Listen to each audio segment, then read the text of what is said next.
Good morning, everyone. My name is Richard Ponte, and I'm the Director of Events and Programs for the Maine State Chamber of Commerce. On behalf of the entire team here, it is my pleasure to welcome you to Election 2024 Outlook, the latest in our webinar series. Thank you for joining. Before we get going, there are just a few things we'd like to share with you about today's session. If not presenting, please turn off video. To reduce background noise, all participants will stay in listen-only mode. Please stay on mute to reduce noise. And please submit questions into the chat panel addressed to everyone. Time permitting, we will answer them by the end of the session. We will use the chat function to share useful links and other materials. This meeting is being recorded, and we will make the recording available to you on our website in the next few days. And finally, if you lose your connection, please use the same Zoom link to reconnect. We would now like to begin by thanking our sponsors. Our 2024 webinar series sponsors are AARP, Central Maine Power, Northeast Delta Dental, Kennebec Savings Bank, and Sun Life Insurance. Again, many thanks to all of our sponsors this morning. It is now my pleasure to introduce the President and CEO of the Maine State Chamber of Commerce, Patrick Woodcock. Patrick will be moderating the conversation today. Good morning, Patrick. Good morning. Thank you, Richard. We spend a lot of our webinars talking about the policy issues facing the Maine business community, and that's shaped by those in our elected branches of government. Today, we're going to have three experts provide an outlook on this year's election and implications for the balance of power in Washington, D.C. and Augusta, as well as an assessment of the referendums and the background of the history of Maine's referendum process. I'm very pleased to introduce our guests this morning. For those who have not had the opportunity to meet our guests, we have two professors as well as Eric Potholm. Eric Potholm is the managing partner of national political media firm SRCP Media. We have Professor Mark Brewer, who is the chair of the Department of Political Science at the University of Maine. We'll discuss the battle of control for the Maine House of Representatives and the Maine Senate. And finally, Professor Kristen Potholm, who is an author and Bowdoin College's the Oliva Stanwood Alexander Professor of Government Emeritus. He will discuss his new book. I picked up a copy over the summer, How Maine Decides, an Insider's Guide to How Ballot Measures Are Won and Lost, which is an insightful history of Maine's referendums and the axioms that should guide any successful campaign in the state of Maine. I did want to turn first to the national context and turn to Eric Potholm. Eric, thank you for joining this morning. Oh, thank you, Patrick. It's great to be with all of you. And before I begin, I do want to thank all of you. I've had the pleasure and privilege of working with the Maine Chamber probably for the past 20 years on a variety of important ballot measures in the state of Maine, and want to thank you for your support and your hard work, and also for your commitment to public policy in Maine. I think now more than ever, leadership from people like you, leaders in your communities and your businesses, is really essential for Maine and the country. So thank you. I'm delighted that Patrick invited me back. However, in full disclosure, I think in a previous panel in 2016, I told everyone that Hillary Clinton was going to be president. So I will not be making any predictions today. I learned my lesson. And frankly, my prediction would probably change every other day based on the dynamics of the race and polling numbers. So take that with a grain of salt. I want to do a couple of things today with the time I have. When I talk to groups like this, I really try to take a bipartisan approach. Obviously, I'm a Republican media consultant and produce advertising for Republican candidates and causes. But in this situation, I like to give both sides of what I think what the Democrats need to do to be successful, or what they're trying to do to be successful, and on the same side, what Republicans are trying to do, to give you a balanced look, no matter what perspective you come from, because we obviously know how divided we are as a country politically right now. But before I turn to that, I did want to start with a fun fact If we were in person, I would ask you to raise your hand, but we're not. So I was curious how many people watched the Trump-Harris debate. Just so you know, 60 million people tuned in. That does not even include live streaming or other platforms. Since 2021, that's the fourth highest rated TV show in the country. Only the Super Bowl has outperformed it, and all three times. But just to put in context, the Super Bowl gets about 120 million people. So while we like politics, we love football in our country, as you know. Another fact, from September 2nd to Election Day, there is $2.1 billion booked in political advertising. $2.1 billion. And again, if we were in person, I'd ask you to raise your hand and guess which state in the country has the most political advertising booked from Labor Day on to the election. Give it a thought in your mind, pick an answer, what you think. If you were thinking of Pennsylvania, that's the right answer. More advertising is booked there than anyone else, any other state for the rest of the cycle. That's why many people, including me, thought Kamala Harris should have picked Governor Josh Shapiro of Pennsylvania because of the importance of Pennsylvania going forward. Now I want to dive into sort of both, take a look at if you're the Trump campaign, what advantages do you have going forward, what challenges, and then do the same for Kamala Harris. So let's start with Trump. One, as you know, he has hardcore supporters. No matter what he says or does, they stick with him. 45% of his are diehard voters who will be expected to vote for him no matter what. The challenge is his ceiling. It's always been this challenge for him. He didn't break 47 in 2016 or 2020. So increasing his ceiling is very important. I think the biggest advantage he has in this election is what we call the political environment, which is on his side. 2/3 of the people in most of the surveys I see around the country believe the country's on the wrong track. That generally does not bode well for the party in power, right? That suggests voters want change. When you have the political environment on your side, it gives you a great benefit and can really help quite a bit. So that is an advantage for Trump going forward.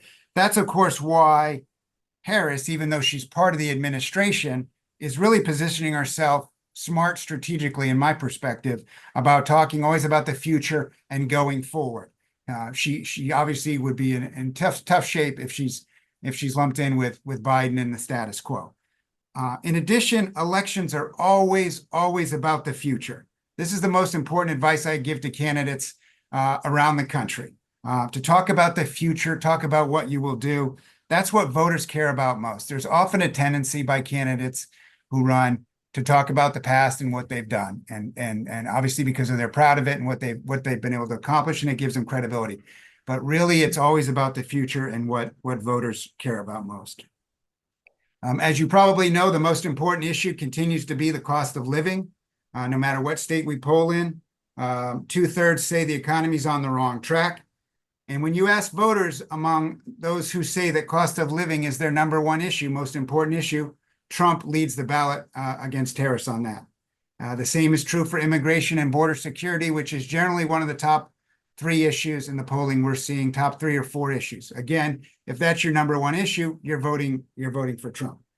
That's why everyone on the Republican side continues to counsel President Trump to stick to the issues, to stay talking about the economy, border security, and are you better off now than you were 4 years ago?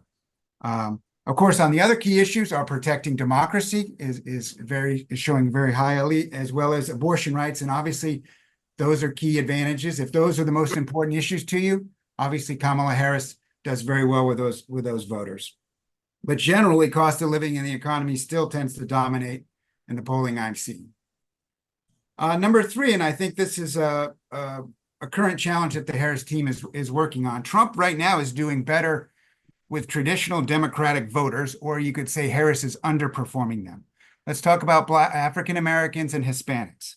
Right now, she's short of where typical Democratic victory would be. I saw a poll this weekend, NBC, she's getting 58% of the Hispanic vote.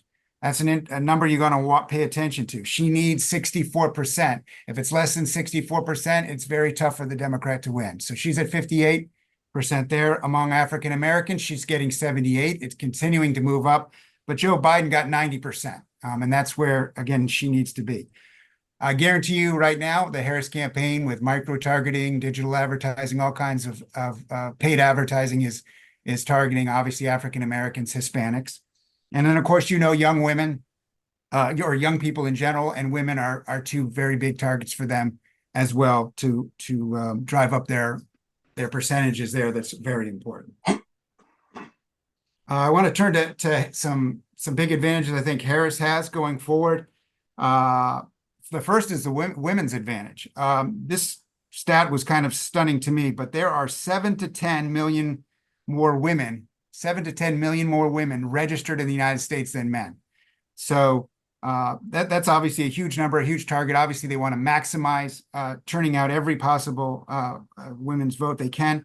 In the 6 swing states that we'll talk about among young women, age 18 to 29, Harris has a 38-point lead. So obviously women, but young women in particular, are very important to their GOTV efforts.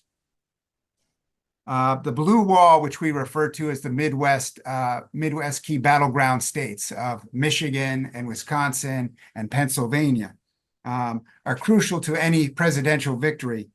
Those are very close right now. Mark, before we jump down, Mark and I were talking for a second, and literally some polls you'll show Harris up a point or two or Trump up 1 or 2. They are very, very close, and that's what we're seeing in private polls as well. Those states are very important, but for right now, I think Harris's team is probably gratified that they're very close right now. Number 3, she's not Biden. There was a huge enthusiasm gap for Democrats beginning this election season. They were not excited about Joe Biden. They thought he would lose. She changed that. And that enthusiasm gap we're seeing closed very dramatically among her base, among young voters. That is one of the trends we're seeing now when you ask in polls among Republicans and Democrats, how enthusiastic are you about voting? Republicans had a big advantage for a lot of the year. Democrats now have closed that, and it's very close on both sides. So enthusiasm is another criteria we watch closely that can be a predictor of turnout. She's also not Trump.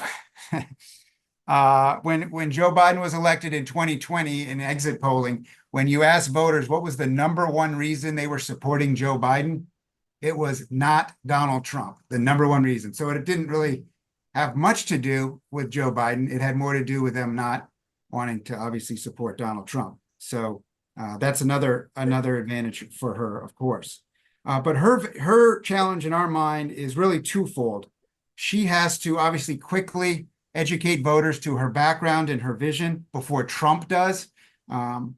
Most of her advertising, I've again traveled around a lot of the battleground states, and there's a lot of their advertising is introducing voters to her and her agenda now, especially what she wants to do and her issues. And the second challenge she faces, as I mentioned, the political environment, the state of the economy and how people feel about it. And again, that's why she's making such a big effort to talk about the future, what she's going to do as president to try to address that. One more point on resources. As you know, both sides have a ton of money. Something came out over the weekend that, or a report for August fundraising. Kamala Harris raised 4 times the amount Trump did and has a $100 million advantage.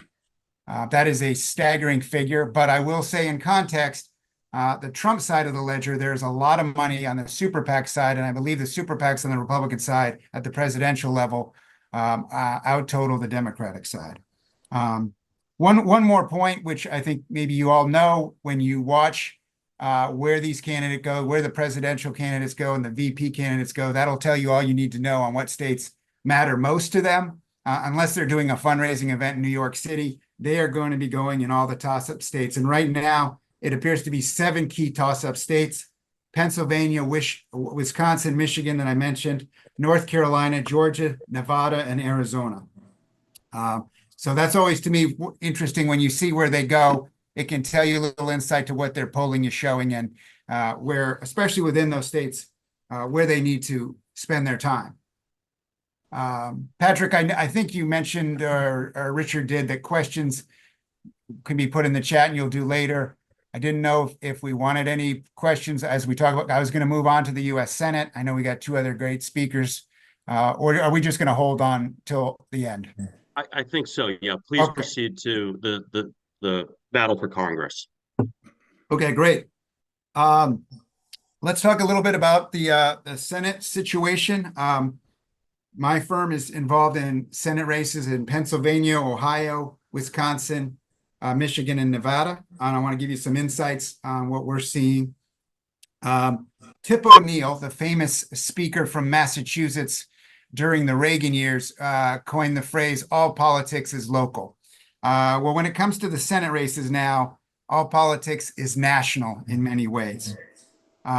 In the last 69, I believe it's 69, I might be off by a number or two, in the last 69 US Senate races that were held during a presidential year, so not midterms, only presidential Senate races, only one candidate, only one Senate candidate bucked the party, meaning whoever won at the presidential level, that party also won the Senate seat, except in one case, and I bet you all know who that person is.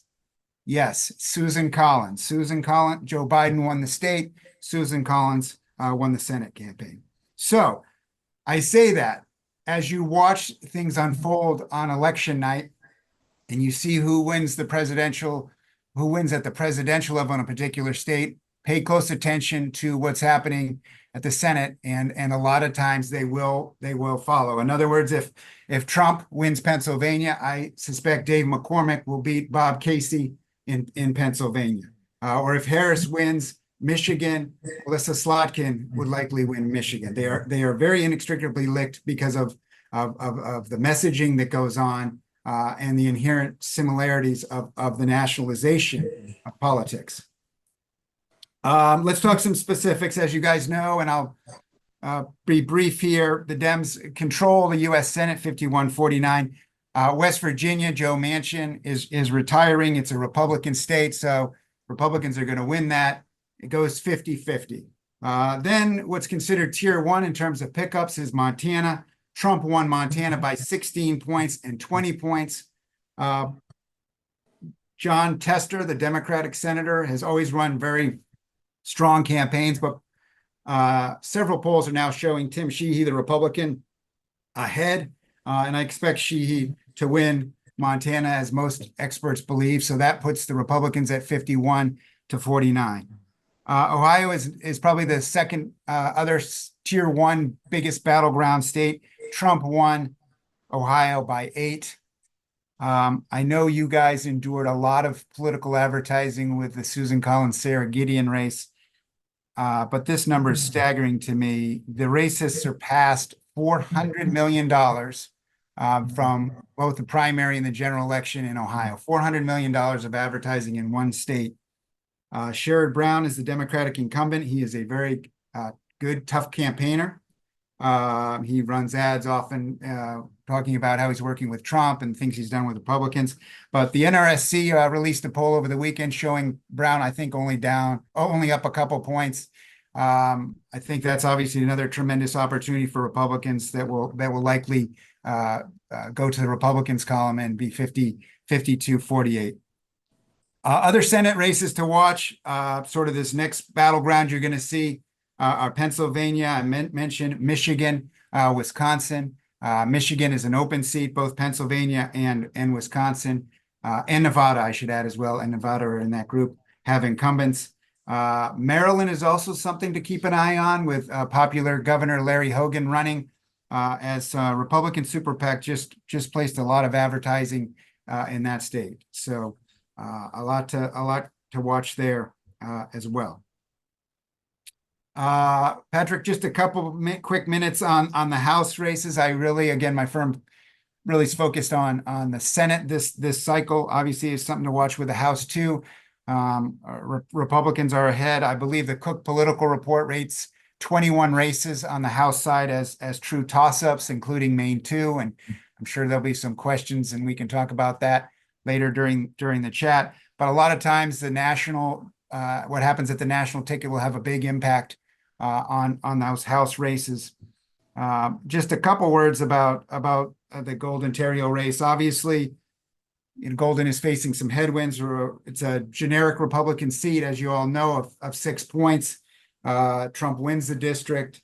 I think he's won it by 7 and 10 points. So Golden is facing those headwinds. But obviously, he's not a generic Democrat. He's run and won 3 times. I think he generally runs very smart campaigns. He has a cash advantage right now, but I know Republicans are also very excited about Terrio, and I know that a recent poll, I didn't look at it closely, though, that I think showed him in the lead. So obviously a nationally targeted race again in Maine for you guys to experience firsthand. That's a great transition. Thank you, Eric, to assess what's happening in the state of Maine with the legislative races. I have a lot of questions to follow up on Eric's presentation, but we'll hold on that. Professor Brewer, what's the landscape for control of the State House? Well, I mean, certainly right now, as everybody knows, the Democrats have a trifecta. They hold the Blaine House and also both chambers in Augusta. I think most people would tell you that control could go either way in both chambers this November. Republicans would need to close a 12-seat gap in the House. Little bit of a tougher climb maybe in the Senate as they face a 9-seat deficit there, but I think most people would say certainly doable. And I would agree with something that Eric said, is that the national environment certainly favors Republicans. I think that national environment is also in play increasingly in state level politics. I think we were talking in one of our pre-planning meetings for this event about how the state of Maine and Maine politics has changed in the now 20 plus years that I've been here. When I first came here, Maine was in many ways very much insulated from national politics. That's no longer the case. National political trends, issues, the environment has seeped into Maine to the point now where state legislative races, there still can be a little bit of Tip O'Neill going on. Some politics is local, but it's no longer all politics is local. So the national environment matters here in Maine too, and that environment right now favors Republicans, particularly as Eric pointed out, on the economy. Republicans continuously get more favorable ratings on the economy. The economy tends to be voters' number one concern in this issue. Yes, there are some voters who have other top concerns, single issue voters on things like abortion or Second Amendment rights or border security, immigration, all important issues in this race for sure. But big picture, it's the economy. And right now, the economy in general, cost of living, inflation specifically favors Republicans. So as we look kind of just maybe generically heading into the various state legislative contests we're looking at, I would say the advantage is for Republicans, right? That being said, echoing something that Eric made about talking about Jared Golden, we're not talking generic Republicans against generic Democrats, right? We have specific candidates in these races, and those things still do matter, right? So I think what I'd like to do is, now that we've kind of got the general environment set, right, that this generally tends to be an environment that favors Republicans on the economy, on border security, on immigration. If we're looking for issues that might favor Democrats, I think abortion is clearly the biggest one that does that. Also, I think there's a little bit of advantage to Democrats, and that the Republicans are once again running Donald Trump and the Democrats are not running Joe Biden.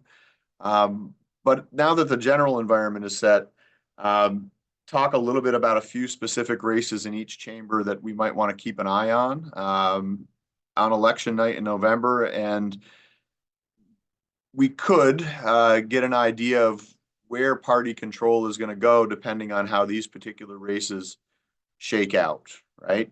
And the last thing I'll say before we get into those specific races is that, we have now had a period in politics, a relatively long period of unified control by Democrats, right? And then when that takes place, oftentimes the electorate, particularly when they might be in the mood for change, which I think some voters in Maine are this cycle, that increases the odds that we might see a change in party control somewhere. And obviously the Blaine House is not up this cycle, so it would be in one of the two legislative chambers.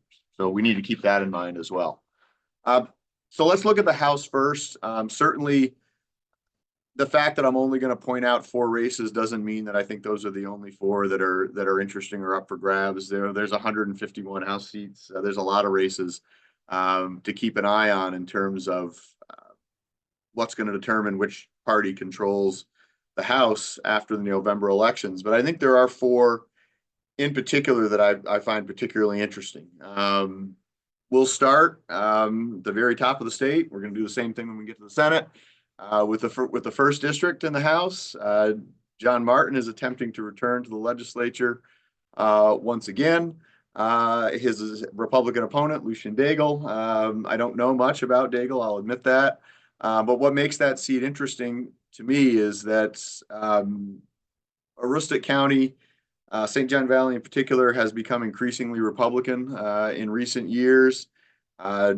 Democrats holding seats up there is increasingly rare. Martin has obviously held office. I don't know how many years. It's into the 40s at this point, I believe. He's attempting to come back. You think if any Democrat can win that seat, it might be John Martin. But we'll see, right? If John Martin doesn't win on election night, I think if I were a Republican, I'd be pretty happy with that outcome, right? As not only for that specific race, but for what it might tell me about others that are going to come in that night. So that's a race to watch. Another race to watch in the House is in District 37, the Winterport area.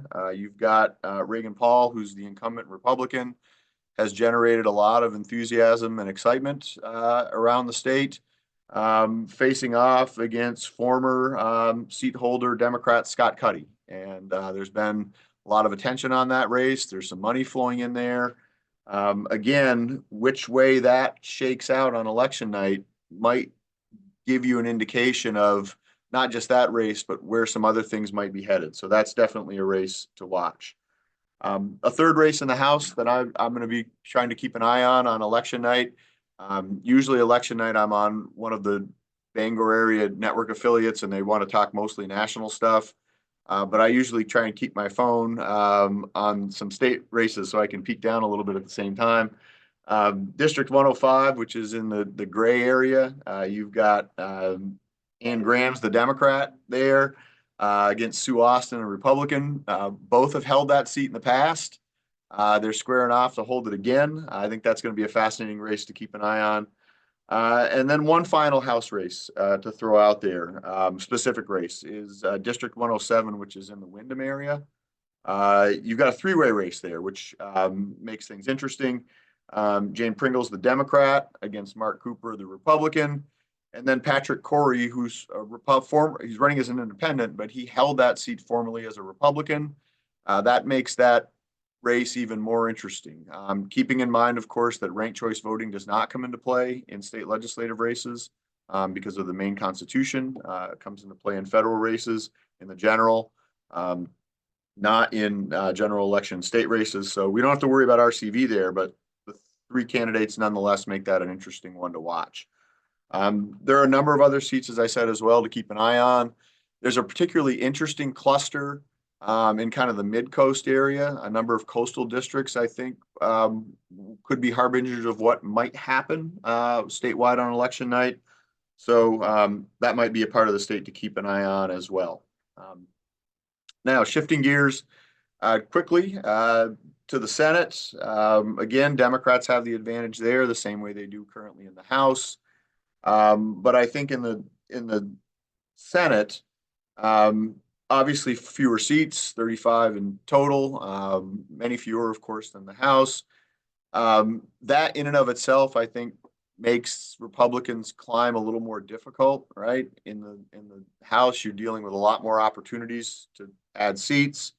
A 9-seat margin to make up in a body of 35 seats is much larger than a 12-seat margin to make up in a body of 151 seats. Right? So I think Republicans' road is tougher in the Senate than it is in the House, but that doesn't mean it's not doable, right?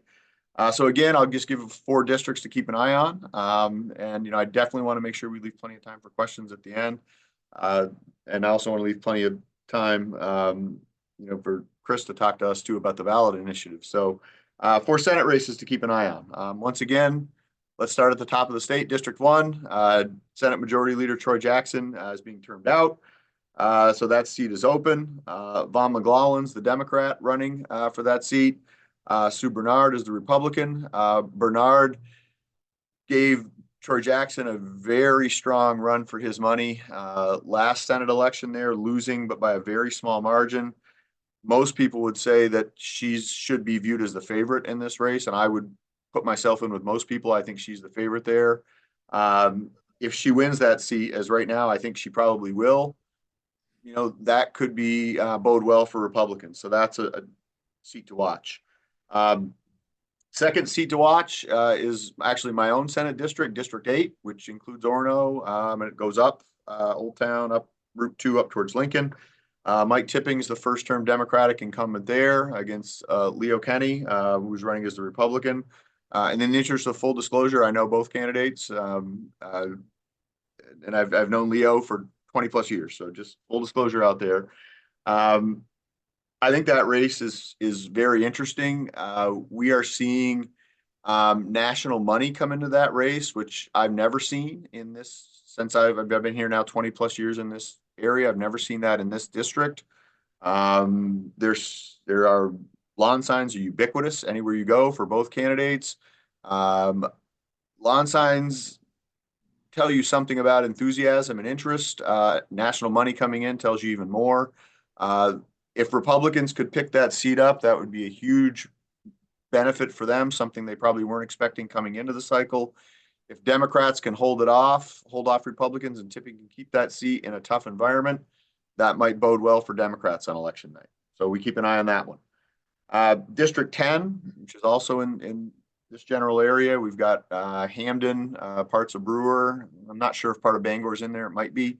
But District 10, you've got Michelle Daniels as the Democrat against David, and I'll apologize if I'm mispronouncing the last name, Hagen. What's interesting is Hagen beat Republican incumbent Peter Lyford in the primary. So you've got a Republican candidate who beat an incumbent in a primary going up against the Democrat. Toss-up race, I think, and one that could give us an idea of which way the wind is blowing on election night. And then finally, one other Senate seat to keep an eye on is District 15. You've got 2 sitting House members vying for this Senate seat. Reagan LaRochelle is the Democrat, and then Dick Bradstreet's the Republican. This is an Augusta area seat. Again, coin flip on that one. So I think watching those 4, and again, that's not to say those are the only ones I think that are contested or toss-up type things. Those are just 4 I think we can keep an eye on to give us an idea of which way the wind is blowing on election night. So with that, Patrick, unless you've got anything else that you'd like me to specifically address at the state level, I'll stop so we can save as much time as we can for both Chris and for questions. Thank you, Professor Brewer. Now let's turn to Professor Podholm, whose book assesses the rich history of Maine's referendum process, which is colorful and also goes back.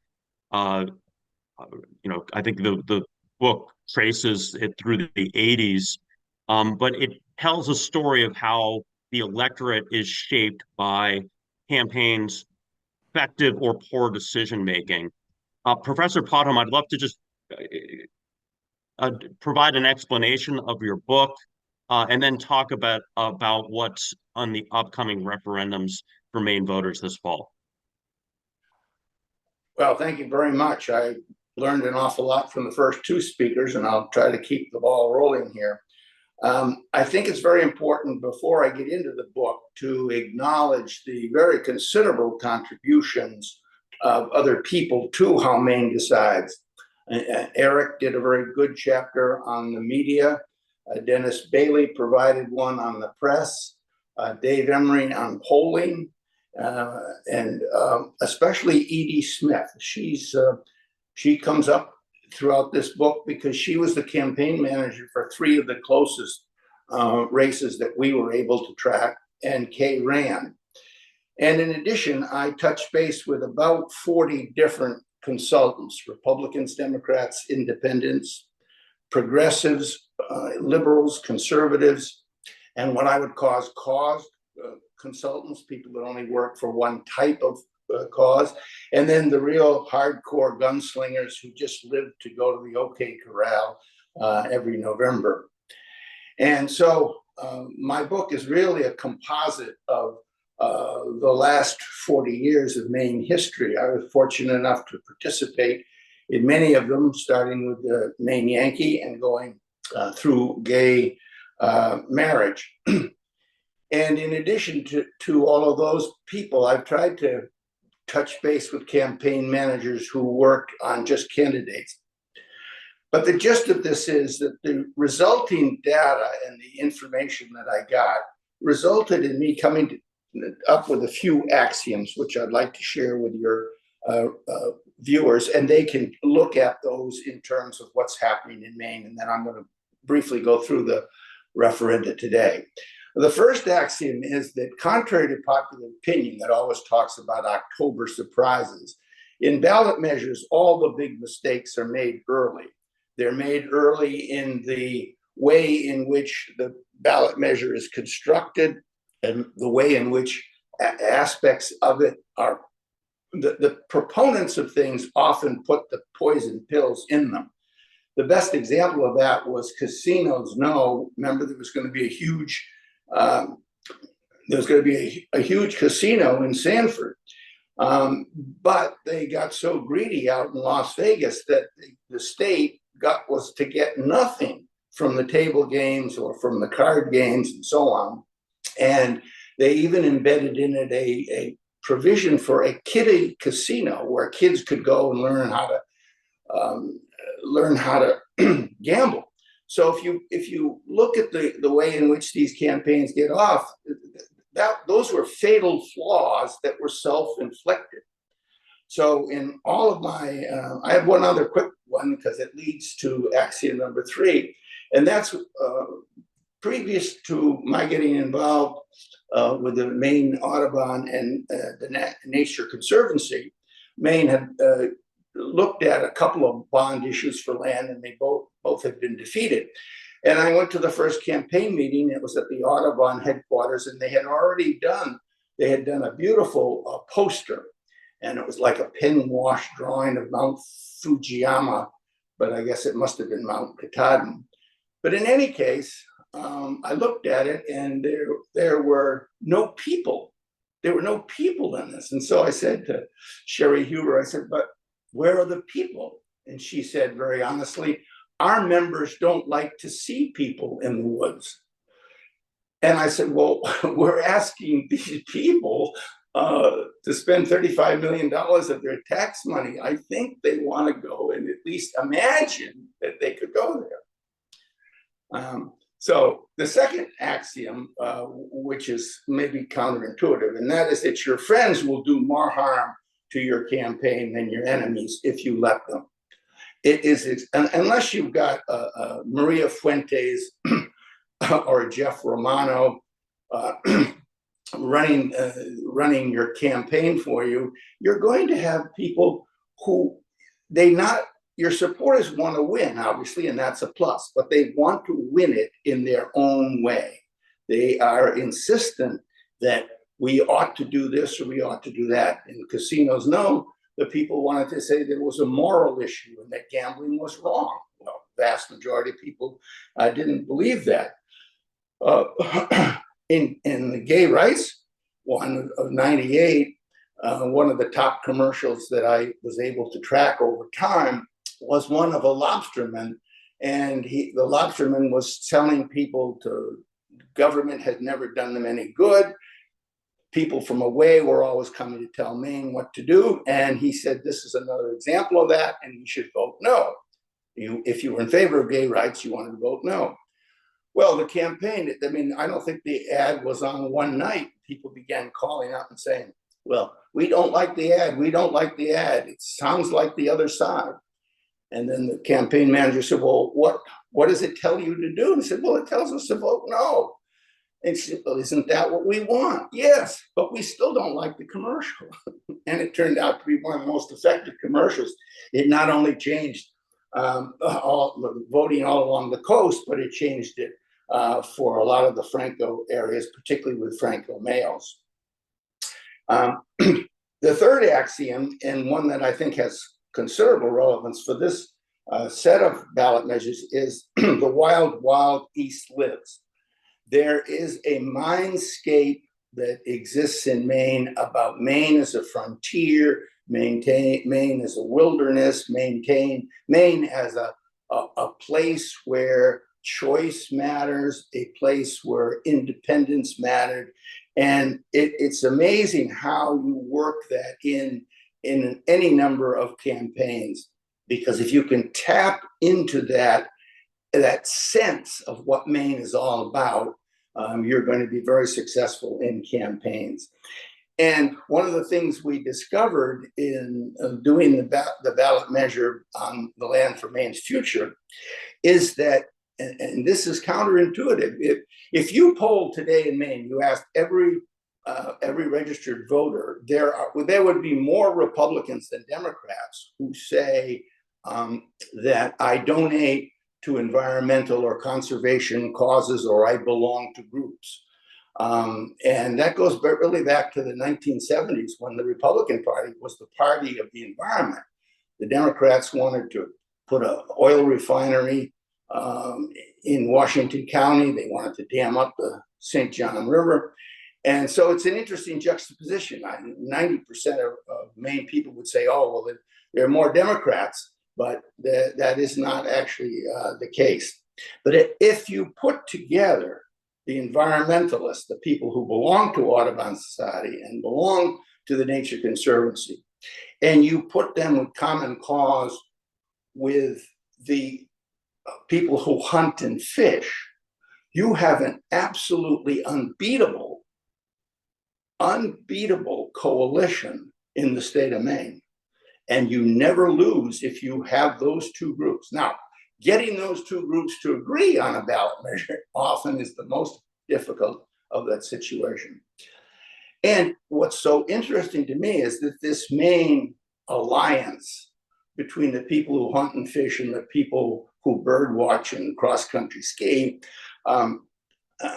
for 10 years, I was the national pollster for the Nature Conservancy, and we duplicated that coalition in 7 or 8 states, Arizona, Montana, Colorado, Pennsylvania, and so on. So anytime you want to get something passed in Maine in the environment, if you can just take your time and get those two groups on your side, you're going to win virtually every time. The fourth axiom is one that has been operative since 1972, when the big box was taken away, and that is that ethnicity matters, the Franco rule. Franco-American voters in Maine, in my experience, determine the outcome of not just candidate campaigns, but they determine the outcome of ballot measures.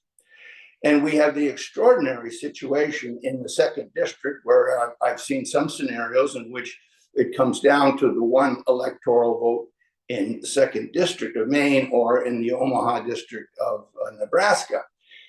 But if it came down to the one in Maine and the House of Representatives was also tied, the 22% of the population in Maine's 2nd district that are Franco-Americans would in fact determine who was the president and who controlled the Congress.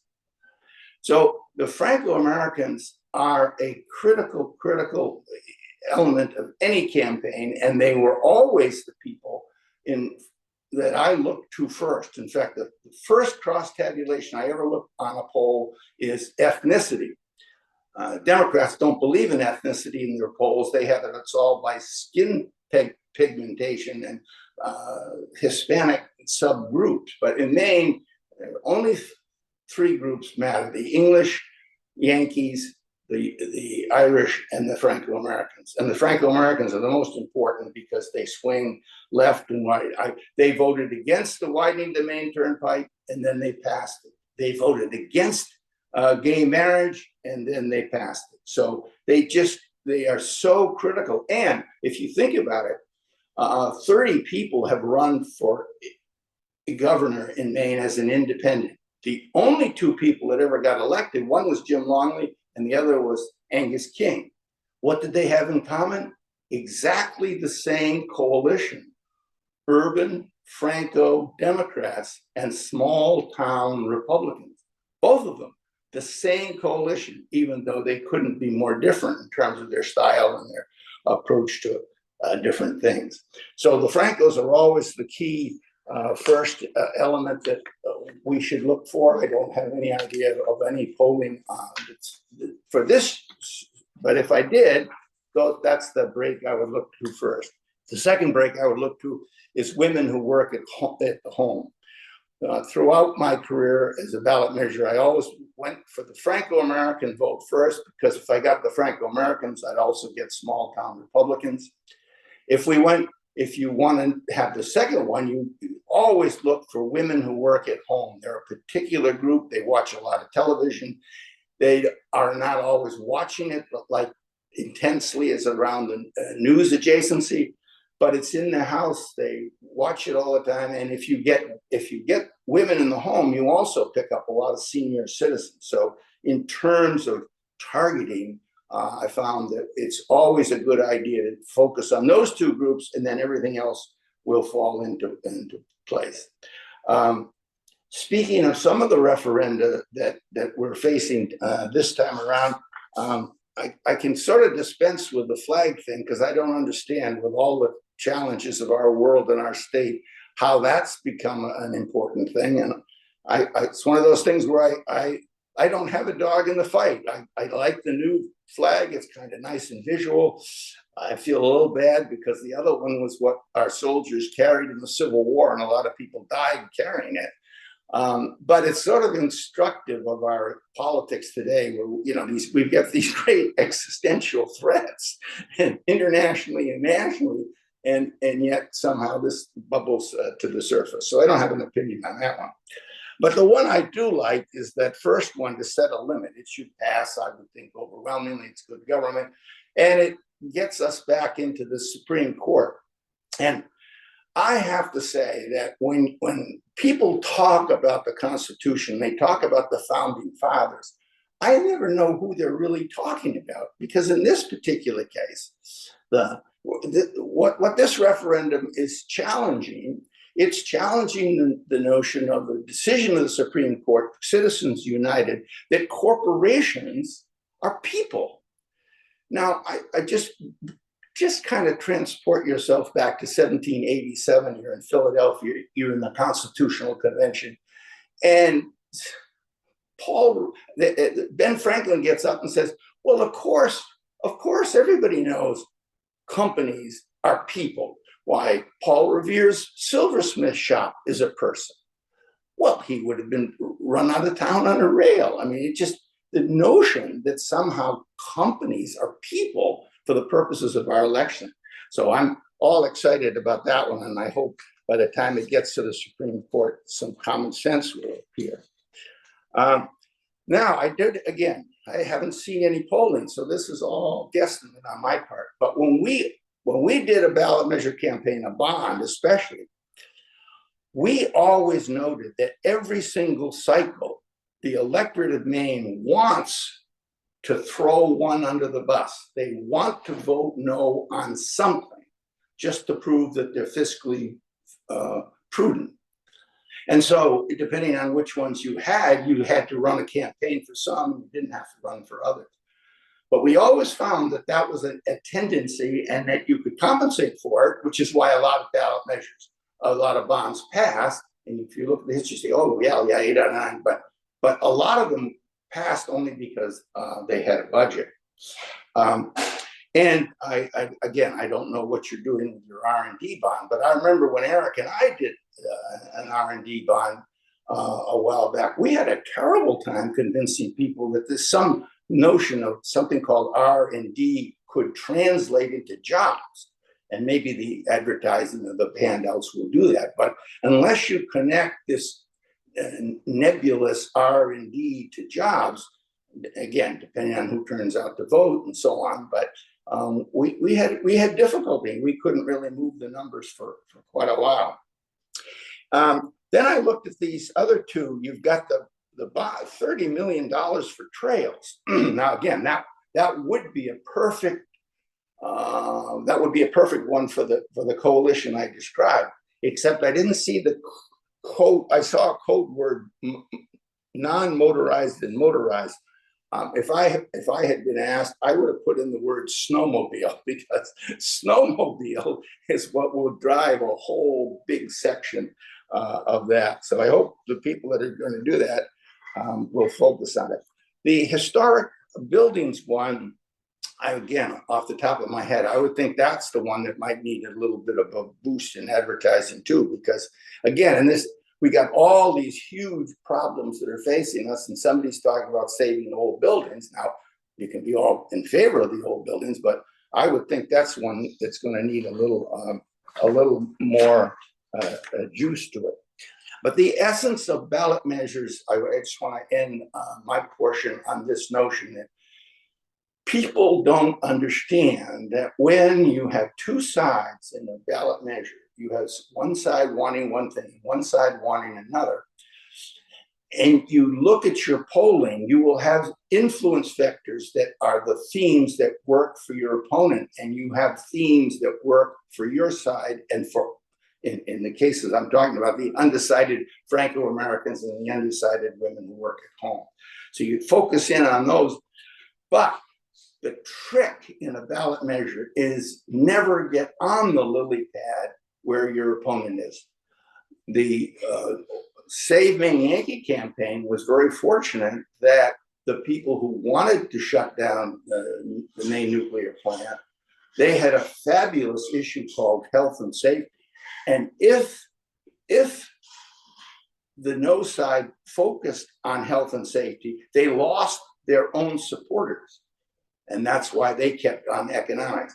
And the anti-nuclear people should have stayed on health and safety because they couldn't lose on that one. But they got sucked into getting over onto the lily pad of the costs of shutting down Maine Yankee. So in ballot measures, you always want to stay true to the influence vectors, and you always want to use authority figures. It makes a huge difference who is bringing the information to the electorate. Now, for all the time I was involved in this, scientists, especially foreign-born scientists, always were among the very highest when it came to credibility. Since the utter destruction and crucifixion of Dr. Fauci and all of the craziness connected with COVID, people who are in the business, I checked with some of them, and they said, no, the scientists have fallen off the earth. You know, the scientists in RFK Jr. are on the same plane when it comes to talking about dead bears in Central Park. So I will always caution, when you're going to do a referenda, know what works for you, know who should deliver it. And by the way, usually in the ballot measures, political candidates and especially elected officials, they can deliver a portion of the vote, but they very rarely are the decisive or the best one. You use them where they can affect. For example, in the game, writes, Angus King was very believable to female Franco-Americans, but for some reason he wasn't particularly believable to males. And that's why the Lobsterman ad at the end, which brought the coast from 60-40 to 40-60, also affected the Franco male vote. And I'll leave you with one final note for the Francos, because people always take a step back and say, oh, that can't be true. I know Lewiston, it doesn't determine the outcome. But this is, I think, very, very important, that if you think about a Franco-American voter, you think about somebody who, going back for 40 years, has determined the outcome of virtually, I don't think I ever won a ballot measure that I didn't get the majority of the Francos, and I never won one if I lost them. Dave Emery and Professor Bowden are now examining big data going back. They've got 20, 30 million pieces of data, again, showing the importance of the Franco-American vote. And at the time I was doing the polling, if you think of the whole coast of Maine, think of how long it is. What is it, 2,000 miles or something, all the way from Kittery up to Stonington. The best predictor for the entire coast of Maine was Waterville, Maine. Now, it's not true today because Waterville's become more gentrified and a lot of the Franco-Americans have moved out into the surrounding suburbs. But for a time, it was 1, 2, and 3 as the best predictor of the whole Maine coast. So when you talk about key precincts, you can really form a web that will, in the course of the campaign, you can determine which of your commercials is working, which of your authority figures is not doing the job right. And so politics remains, there's a lot of science to it, but there's still art within it. And so I'm looking forward to seeing how these ballot measures are handled by the various campaigns. Well, thank you, Professor Potholm. It's an amazing history of referendum, reading the book from a vote on overturning the moose hunt and description of whether it was actually a sport to hunt moose or not. You mentioned the Maine Yankee, the Sunday sales for retail shops. It's an amazing history that Maine has had. I think we have our recent memory with the public power referendum and the corridor, but it goes back so far, and it's an interesting, it's a rich history. I did want to start some questions, and if people do have questions, please begin by chatting in your chat box. I'm going to kind of pick up on one statement from Eric about how it's become very unique to have split tickets, and how that has been a trend, and then implications in Maine. I guess the question is, are we seeing that? You noted that the U.S. Senate race was an outlier. Does that say something about Maine, or does it say something about Senator Collins, or both? Maybe I'd start with you, Eric. Great question, Patrick. I think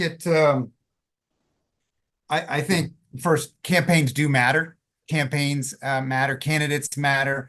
And I do think it says a lot about Senator Collins and the work she's done over her career. And I always think there's a benefit in a smaller state like Maine where you really truly get to know your elected officials very well on a personal level. And I think what she did during COVID and the PPP program especially sort of exemplified that. And I think campaigns and candidates still matter, but I think this suggests there is a very strong headwind, right, that they face when there's a nationalized election with a presidential race on top of them. So they really do have to run very good campaigns, have the resources to run those campaigns, and really make sure they get their messaging out. I do think it speaks to your question, Patrick, of what kind of candidate she's been over the years and her accomplishments to the state of Maine. Professor Potholm, Professor Brewer, care to comment? I mean, I would agree with Eric that the first thing to look at there is the quality of both the candidate that Susan Collins is and the campaign that she ran. She had a long and deep reservoir of goodwill in Maine, and certainly some for Supreme Court votes.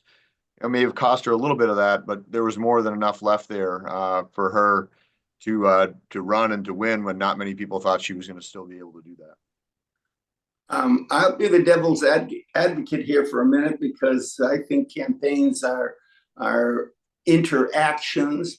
And I think the fact that Sarah Gideon and her pollsters and her campaign managers never had any idea who the Franco-Americans were or how they were going to vote, and made no attempt. And if you look again at her campaign, Gideon's campaign seemed to me to be for yuppies, by yuppies, about yuppies, with only yuppies in the commercial. So again, I think all the big mistakes made early, I think Gideon would have come a lot closer if she knew what the Francos wanted, and could possibly have some commercials in which blue collar people appeared, however briefly. The other question I had from Eric's presentation, and please raise your hand or enter a question in the chat. Um, you mentioned the micro targeting of demographics, Eric. For those who aren't aware of how campaigns operate, can you kind of speak to how campaigns target demographic groups, and are there diminishing returns on money in politics? The sums you mentioned are just extraordinary. Yeah, good. A couple good observations and questions again. Yeah, I mean, the campaigns today are incredibly sophisticated, and you could do a whole webinar on micro-targeting and modeling that campaigns are doing, and how really specialized it is, and how they are truly targeting down, especially digitally, to the actual voter and whatnot. And is there diminishing returns? Probably, but there's also the problem when you see how much your opponent is doing at the same time, right? And that you see what happens basically when you're tracking all these races. For example, if you're in one market and they're not, you see the efficacy of the TV, radio, the digital, the mail. Really what we're finding nowadays in campaigns, and probably actually in the corporate world as well, it is so difficult to drive a message, right? It is so difficult because voters have so many options, whether it's streaming, whether it's podcasts, whatever their interests are. So having a media mix where you're really making sure that you're connecting with voters on all these platforms is critically important. Back in the day, in some of those referenda, my dad mentioned, like with CMP, TV was king. TV is still very important, but all these other platforms are very important too. But they're so splintered. There's so many options for voters that it's very hard to drive a message. And so the resources really are the reason campaigns are so expensive, is because you need the resources to go across these platforms. And then, of course, the stations love to jack up the rates with the issue advertisers. Professor Brewer or Professor Potham want to comment on kind of the tactics in Maine of utilizing different channels to reach the electorate? Well, I'm happier having lived in an era where I could have an idea of a poll and turn it over to Eric, and he could turn it into the most powerful and emotional images and put it on television. I think this world that Eric describes now is so bewildering to a simple trout-like person like myself that I don't have anything to offer, except I'm so thankful I don't have to rely on it. Professor Brewer, do you see any trends with how campaigns are run in Maine? Well, I mean, certainly, these kind of national innovations that Eric talks about are increasingly coming into play in campaigns here in Maine. If you have the resources to play, which increasingly, if a race is close, you're going to have the resources to play, right? There's the money is out there, and if the race is close, the money will be there. And if you have that money to play, you can target down and get the data to really go after whatever group with whatever message you want, and figuring out how you're going to reach them, right? And it's incredibly sophisticated. I can still remember the days that that Chris talks about of, okay, we're going to go and we're going to television is going to be mostly what we're going to do. We might do a little bit of print, we might do a little bit of direct mail, and maybe some radio. All those things still matter, but now the digital era allows you to really fine tune not only the message, but the group that you want to deliver that message to. And you obviously need access not only to dollars, but to research and data to do that. But the national parties and their affiliated groups are very good at that. And so if you make the case that your race is close and it's winnable, you're almost certainly you're going to have access to the resources and the information you need. And that is a change in Maine. That wasn't necessarily true 15, 20 years ago. And it's still maybe not true in Maine to the degree that it is in some other states, but it's increasingly the case here as well. I think it was referenced about kind of candidate quality, both on the state level and in the U.S. Senate. Is there academic research on kind of what that value is in terms on the retail side for state races and also in these U.S. Senate races? It's really surprising to me that Republicans would be underperforming the former president. But can you speak to that, Eric? What that underperformance of President Trump is sort of an interesting assessment of the candidate's quality, or is that a poor conclusion? Well, I'd say a couple things, Patrick. One is I do think one of the keys that you're highlighting is very important. That candidate recruitment by the committees is one of the most important, if not the most important things they do, right? Having quality candidates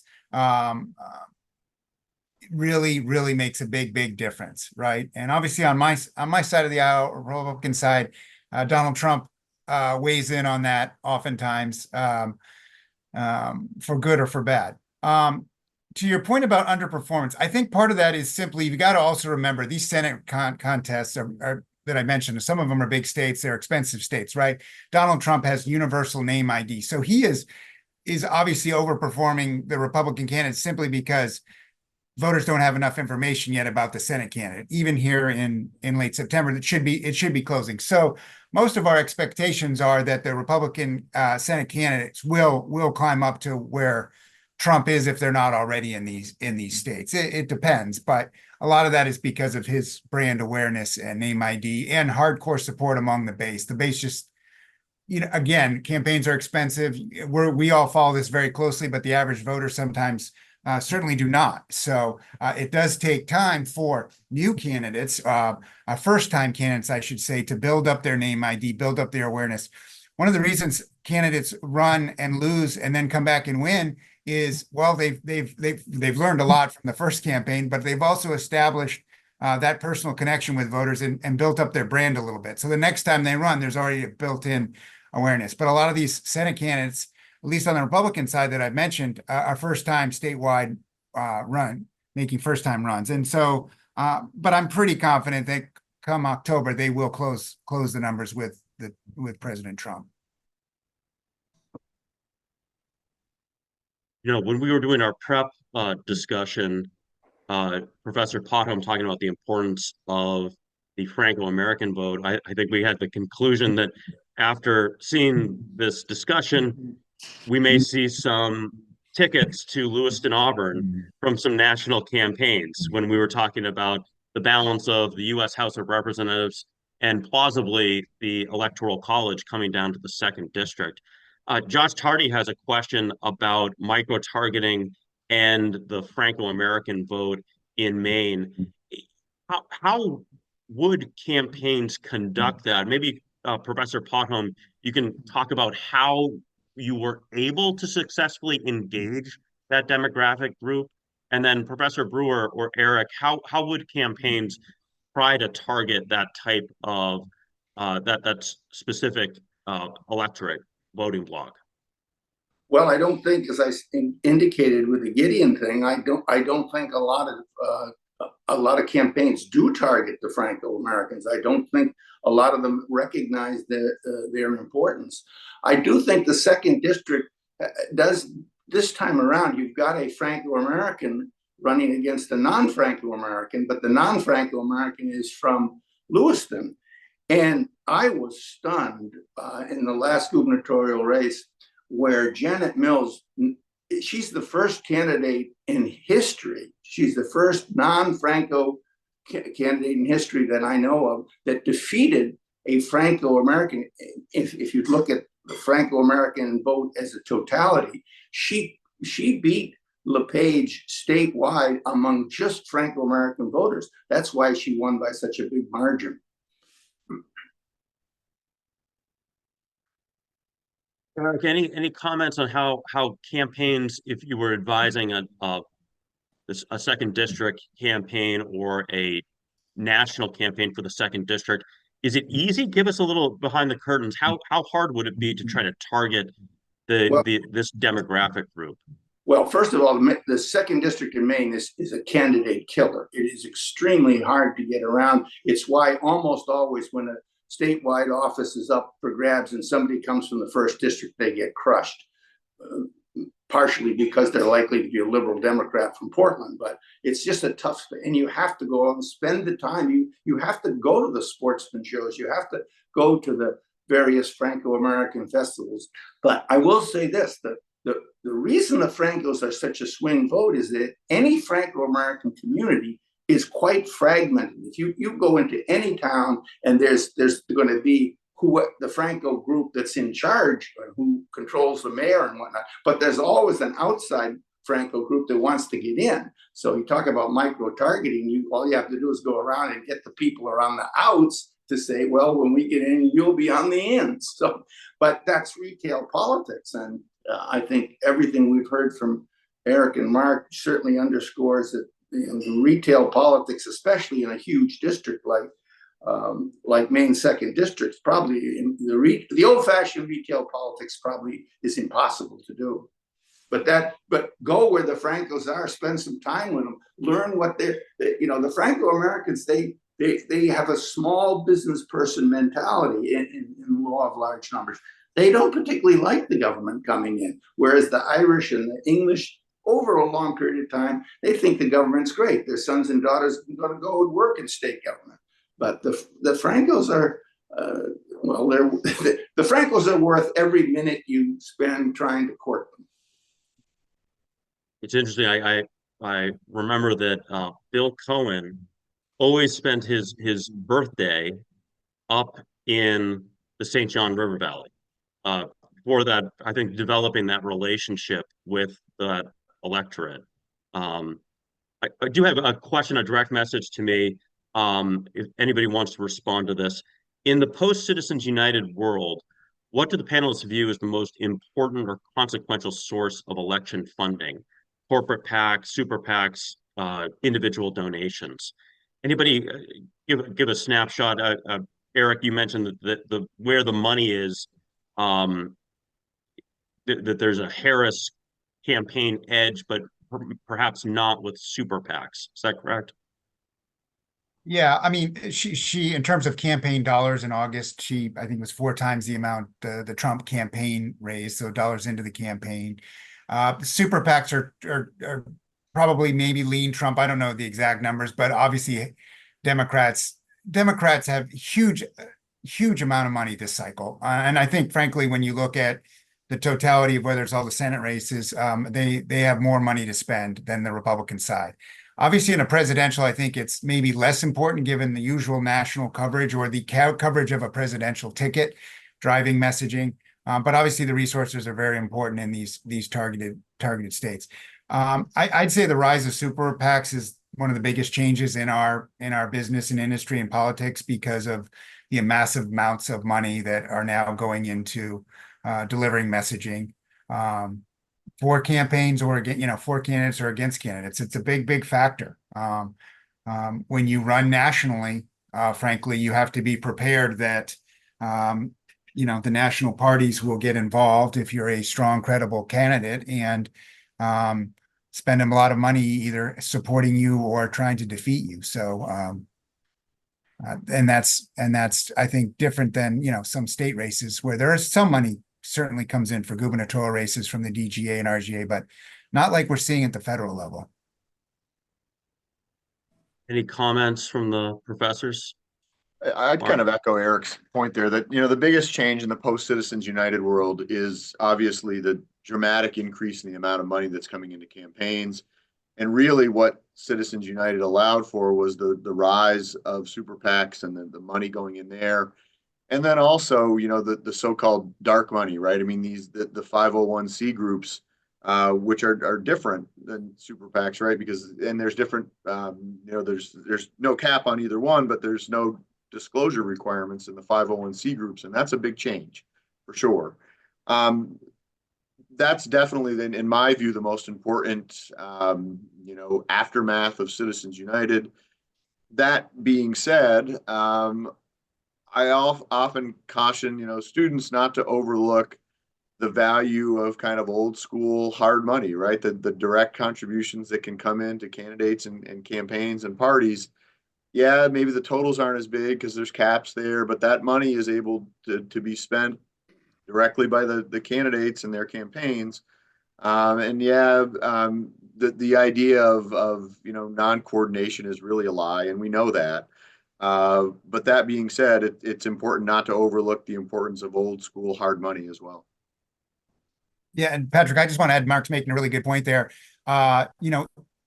Candidate campaigns, in terms of the ad rates they get from TV stations, are supposed to be the lowest unit rate. So issue advertisers, these super PACs, can pay 4 or 5 times as much as what the candidate has to pay for the same ad. So to Mark's point, the hard dollars to the campaigns are really important, and frankly are more efficient than the super PAC dollars that are costing 4 or 5 times. It depends on the market, how cluttered the market is, but it's astronomical because stations can charge whatever they want. It's supply and demand. So when you see these new news helicopters at these stations, you'll know why.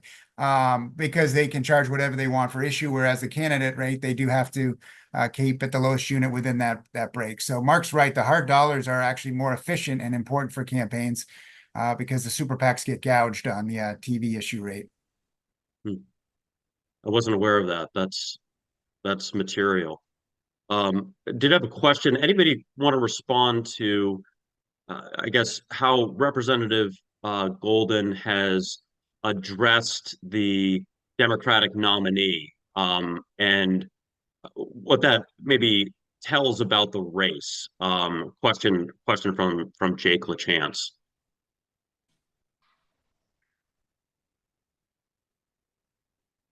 I mean, I can chime in to start, and then obviously I think, Chris for sure, I'm sure has some interesting stuff on this. But I think, given the fact that Representative Golden, has refused to endorse or say who he would vote for the presidential candidate of his own party, whether it was Biden, presumed nominee, and then eventually Harris, the eventual nominee, tells you a couple of things. I think one, it tells you kind of the negative perception of the current Democratic administration and both Biden and Harris in the 2nd district. So it tells you that, but it also tells you, I think, that the Golden campaign recognizes the kind of difficult spot that they're in, right? And then, yes, we know this is a district that is, probably favors Republicans. Golden's, as Eric has pointed out, he's now run and won 3 times. He's able to overcome that. But the facts on the ground are not favorable to Golden in that district, even on the best of environmental circumstances, which this race is not. And Harris, Biden work against him, which I think is why the campaign has been doesn't want to say that they're going to vote for that or endorse. Just say that I'm not voting for Donald Trump and leave it at that. I think another thing to think about here is that the larger the percentage of Trumpanoids that come out in the 2nd district, obviously that is a threat to Golden. And when I saw his first ads, I said, boy, he's getting ready to run for governor as an independent, because he was sort of staking out that versus whoever was going to come from the South. But I think on reflection that the looking at what Golden is trying to do it's pretty tricky. I mean, you're sort of turning off your worker bee Democrats at the grassroots level. So he must be looking in his rearview mirror and seeing a NASCAR driver coming up on the right-hand side about to pass him. But the other thing is he has survived 3 very close races. So I think he and his campaign team must know what's going on. So I think it's going to be a fascinating election night because so much is riding on it, but also because of the dynamics we're talking about Golden versus Theriault, one-on-one. I did want to, for those that are watching that race closely, um, would you suspect that we'll have kind of we haven't had any candidates visit the second district. It could be a major decider on who's the next speaker. Would you expect that one of the major either former President Trump or Vice President Harris would visit the second district? I'd be surprised if both of them didn't. You come up to New Hampshire. That I don't think that's in play as much as these other states, but it certainly would be worth a trip up here. But my point about the larger than normal turnout of Trump voters in the second district, that could have implications for these bonds, because I'm willing to bet that the hardcore Trump voter does not like to spend a lot of money. So I think there could be some interplay there that be worth looking at polling wise. Yeah, Patrick, on your question about the visit by either or both, I think if New Hampshire were in play, that we probably would have already seen those visits. That's been kind of a pattern in the past, is, a candidate will come, do a New Hampshire event, and then, kind of head over and get a quick hitter in Maine. New Hampshire really isn't in play. At least it's not thought to be in play this time. So maybe that takes away a little bit. I think, Eric talked earlier about all the money going into Pennsylvania. I mean, right now, even among those 7 states he highlighted, it looks like Pennsylvania and North Carolina are like the states, right? That's where people are going. And they're hitting the other ones too, but it's like every day, at least one, if not both campaigns, or at least the VP is in Pennsylvania, right? And so given that there's so much importance placed on that, I think it makes it less likely campaigns are going to go out of their way, at least for the top of the ticket, to head up to Maine. That being said, there's a really interesting piece in today's Washington Post laying out what, in their view, the most likely electoral college scenarios. And in a couple of them, Maine's second CD is front and center. So if you've got a few minutes to spare for either your presidential nominee or your VP nominee, sending them to somewhere in the second district, and Lewiston might be a fine choice. Bangor might be another one. Might be a good waste of a little bit of airtime. And Patrick, I'd just add, the most valuable asset these campaigns have right now are the candidate, right? The candidate's time. And so obviously sending them where it makes the most sense, it maximizes the potential for moving voters is what they're going to do, pending polling. So if something shows Trump's lead in the second district getting closer, maybe he would show up there, but they have a limited amount of time on their schedules where to put the candidates or, travel to. So I would suspect it's going to be those 7 states. But if they go somewhere else, that will tell you something interesting about what they're seeing in their polling. I want to conclude by maybe getting back to how you preface the discussion about the issue and the economy.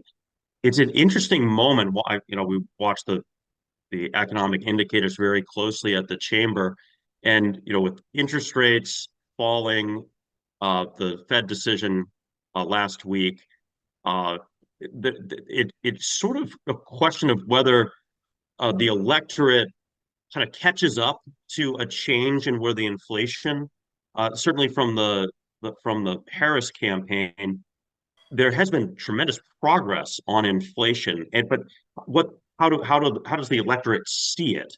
Can you kind of talk through, whether there still is time to maybe take what has been a liability into a strength for Democrats, both on the national and statewide level?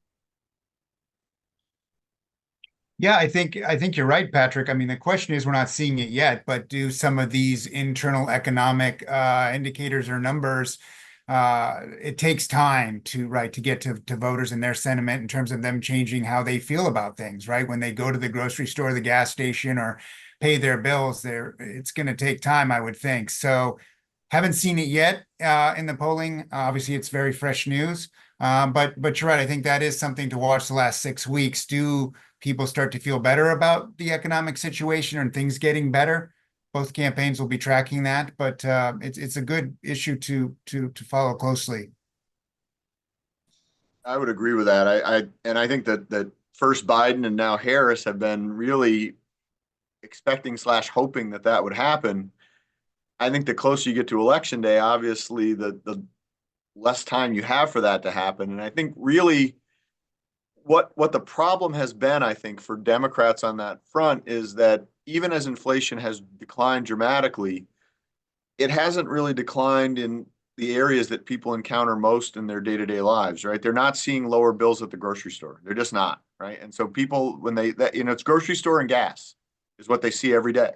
And gas prices have come down some, but they're still, in some people's opinion, high. But the grocery store bill has not come down. And I think that's a big problem for Democrats.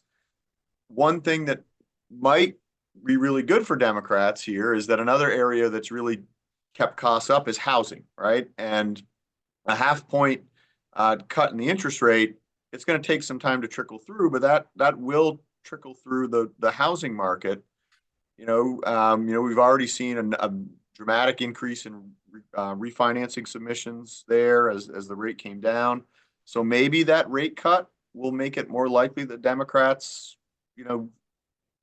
perception of, or people's perception of the economy catches up with where Democrats will say that it is.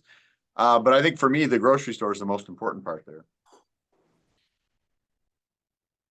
Well, unless there are any concluding remarks, I do want to thank you all for participating this morning. I found it informative. It's just academically, it's an interesting moment of watching the campaigns, and I don't have to tell anybody about the consequences of the election, both on federal policy, state policy. So really want to extend my appreciation on behalf of the Maine State Chamber of Commerce. Thank you very much for having us. I learned a lot. Thank you. Thank you, Patrick. Thank you, everyone. Yeah, it was great. Thank you very much.